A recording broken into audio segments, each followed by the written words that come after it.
Welcome to Sri JT Government First Grade College Mundargi from the Department of Commerce.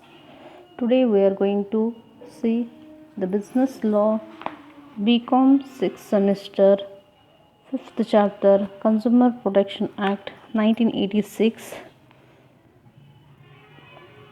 Let's we start with directly the Consumer Protection Act. Introduction I have already given and the objects I have already clarified, and some of the concepts like who is a complainant, what is complaint, what is defect, like that, how the act has given definition.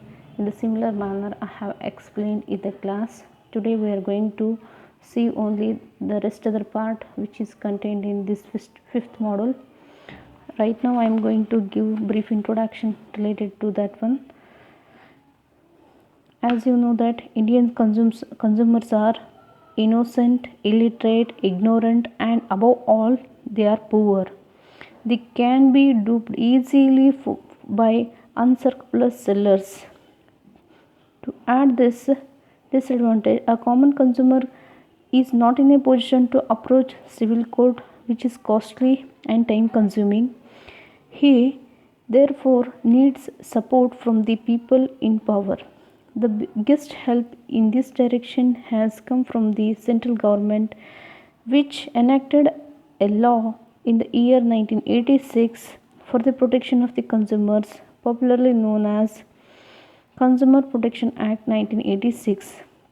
Briefly, it is called as COPRA, and this act is applicable to the whole India excluding the state of Jammu and Kashmir.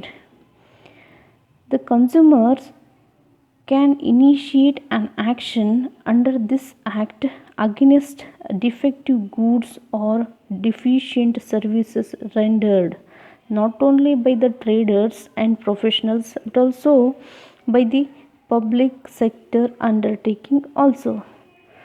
The beauty of this act lies in the fact that it needs no lawyers, no fees, and the judgment within 90 days. This means that a consumer can file his complaint without the assistance of any lawyer and save unnecessary litigation expenses, and what more is, the result is within 90 days. So some of the objectives already I have explained. Now I am going to directly move for the Consumer Protection Councils.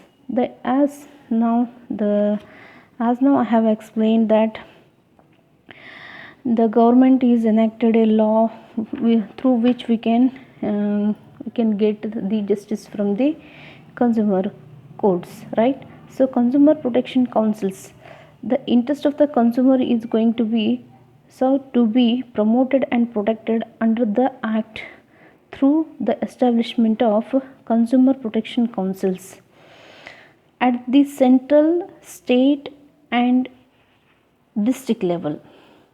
So, District Consumer Protection Council. The procedure for establishing a District Protection Council is contained in Section 8A. The procedure for establishment of this Consumer Protection Council, the District Consumer Protection Council, is the state government by notification in the official gazette establish in each district a council to be known as District Consumer Protection Council, or simply it is called as District Council. This District Council shall consist of the members, namely District Collector, who is the chairman of the committee, that is council, and such number of other members representing such interests as may be prescribed by the state government.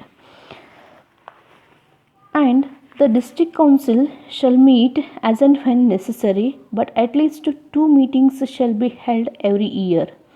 District council shall meet at such a time and place as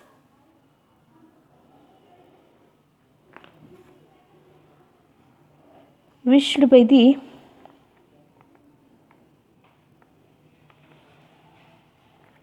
such a place at the chairman thinks fit.